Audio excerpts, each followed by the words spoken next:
Hey everyone, and welcome to this explainer. Today, we're going to uncover exactly how tangible, real-world assets are being transformed into digital tokens. It's this massive technological shift that's fundamentally rewriting the rules of ownership, value, and community. We're literally moving from a world of rigid, physical assets into a highly fluid digital token economy. Okay, let's actually kick things off with a story from 1984 Argentina. Picture a young guy named Wences Casares watching his mom sprint through a grocery store with her arms full of bags of cash. She was desperately racing to buy food before a clerk walking down the exact same aisles could literally reprice the items on the shelves because of hyperinflation. In that environment, holding onto your money was exactly the same as losing it. It's a pretty stark reminder that the systems we rely on to store our hard-earned value, well, they haven't always been reliable for everyone. So, to really understand how we can tokenize physical assets today, here is our roadmap for this explainer. First, the evolution of money. Second, powering the token economy. Third, digitizing the physical world. Fourth, tokenizing real estate and art. And finally, upgrading community resources. All right, let's jump in. Section 1, the evolution of money, from shells to digital scarcity.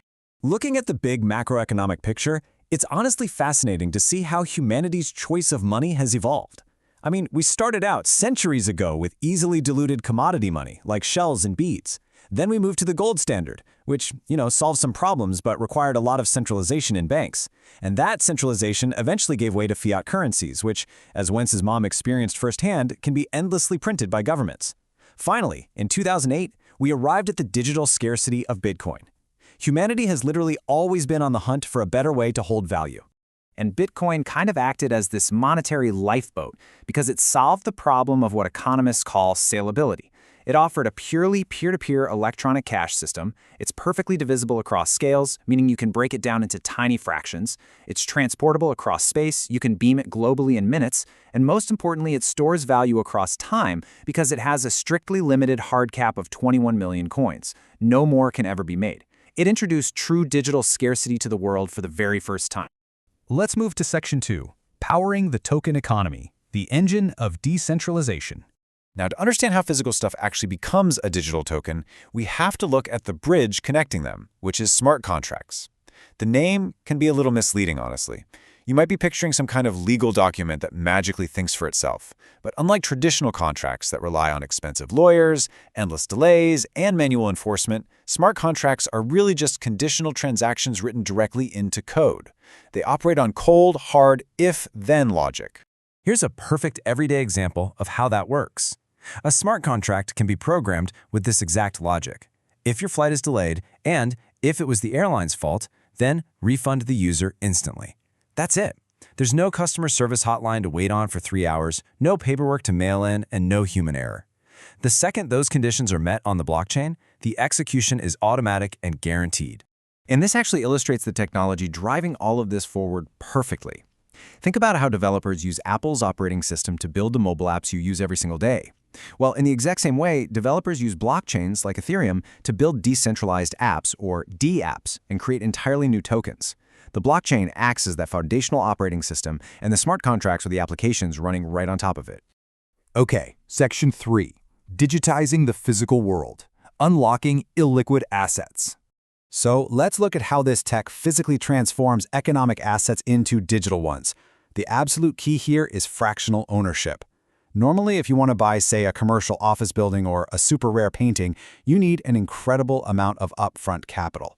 It's what we call an illiquid asset because it's just really hard to sell quickly. But tokenization takes that massive, expensive asset and slices it up into smaller, affordable digital shares. This allows a much broader spectrum of everyday people to own a piece of something that used to be completely out of reach. And by turning these assets into tokens, we radically increase market liquidity.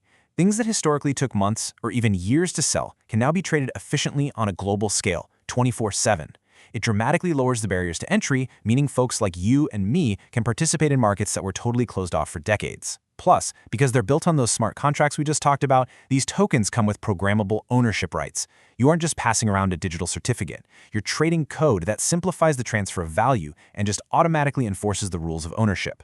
Which brings us to Section 4, tokenizing real estate and art, new frontiers of investment.